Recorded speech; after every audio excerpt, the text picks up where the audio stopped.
BPL এর ফাইনালে Fortune বরিশালের প্লেইং 11-এ জিমি নিশামের নাম না দেখে আমি ভীষণ রকম অবাক হয়েছি। আমি জানি না আপনি অবাক হয়েছেন কিনা। এবং যখন প্রথমে ব্যাট করে চিটাগং 194 রান করে ফেলো, তখন আমার কাছে মনে হচ্ছিল যে হয়তো জিমি নিশামের অভাব অনুভূত হতে পারে বরিশালের। এবং যখন মোহাম্মদ নবী 4 বলে 4 রান করে আউট হয়ে গেল, তখন মনে হচ্ছিল যে জিমি নিশামের প্লেইং 11 না থাকাটা বোধহয় বড্ড ভুল হয়ে গেল বরিশালের জন্য। কিন্তু রিশাদ দুটো ছক্কা মেরে আসলে সংশয় দূর করে দিয়েছেন এবং পয়সা উসুল করা একটা বিপিএল ফাইনাল আমরা দেখলাম এবং আবারও চ্যাম্পিয়ন ফরচুন বরিশাল। অনেকগুলো ঘটনা, ইন্টারেস্টিং ঘটনা, সেই ঘটনাগুলো যদি একটুখানি বলি। যেমন পাওয়ার প্লেতে চিটাগং কিংস তারা তুলেছে হচ্ছে 57 রান। দারুণ একটা শুরু তারা পেয়েছে। 121 রানের ওপেনিং জুটি হয়েছে খোয়াজা নাফে এবং পারভেজ হোসেন ইমনের ভেতরে, যেটা আসলে বিপিএল এর ফাইনালে হাইয়েস্ট। এর আগে যে সর্বোচ্চ রানটা ছিল সেই রানটা ছিল 76 রানে। সেটাও খুব ইন্টারেস্টিং। কেন কি কারণ একটু পরে বলছি। পাওয়ার প্লেতে চিটাগং কিংস তুলেছিল 57 রান এবং জবাব দিতে নেমে ফরচুন বরিশাল তারাও আসলে পাওয়ার প্লেতে তুলেছে এক্স্যাক্ট 57 রান। চিটাগং কিংসেরও কোনো উইকেট পড়েনি, ফরচুন বরিশালেরও পাওয়ার প্লেতে কোনো উইকেট পড়েনি। 57 তুলেছে বিনা উইকেটে। চিটাগং কিংস 100 রান তুলেছে 11 ওভারে, অর্থাৎ 66 বল তাদের লেগেছে 100 রান করতে।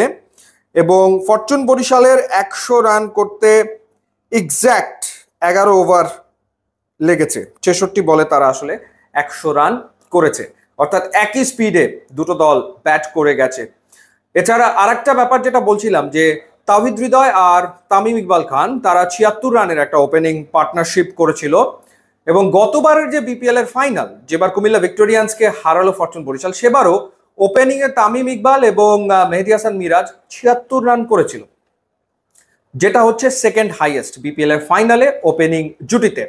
ইন্টারেস্টিং আরো একটা ব্যাপার হচ্ছে কাইল মায়ার্স, তিনি গতবারের ম্যান অফ দ্য ম্যাচ ছিলেন বিপিএল এর ফাইনালে, 46 রান করেছিলেন এবং একটা উইকেট নিয়েছিলেন।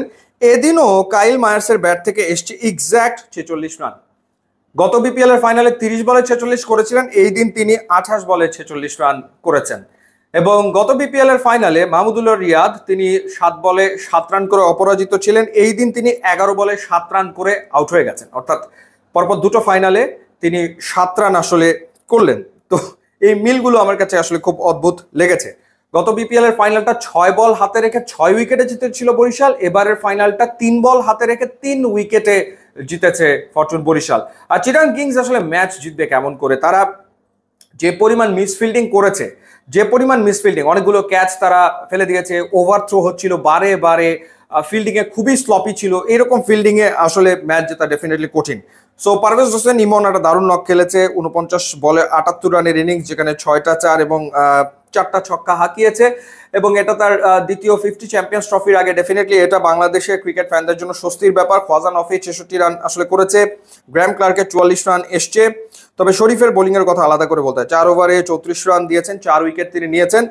তবে লাস্ট ওভারটা হোসেন তালাত করেছেন, সবচেয়ে এক্সপেন্সিভ বোলার চিটাগং, 44 রান তিনি দিয়েছেন। আসলে অপশন তো ছিল না, কারণ আলিস আল ইসলামের অভাব একেবারে স্পষ্ট হয়েছিল, উঠেছিল যখন চিটাগং বল করছিল। যদিও সেই জায়গাটাতে নাইম ইসলাম 2 ওভার বল করে 18 রান দিয়ে 2টো উইকেট নিয়েছেন ঠিকই, বাট আলিস আল ইসলামকে নিশ্চিতভাবে মিস করেছে তারা, কোনো সন্দেহ আসলে নাই। তো আরো একবার বরিশাল চ্যাম্পিয়ন তামিম ইকবাল, তিনি 29 বলে 54 রানের একটা ইনিংস খেলেছেন, সম্ভবত এটা তার চতুর্থ 50 এবারের আসরে।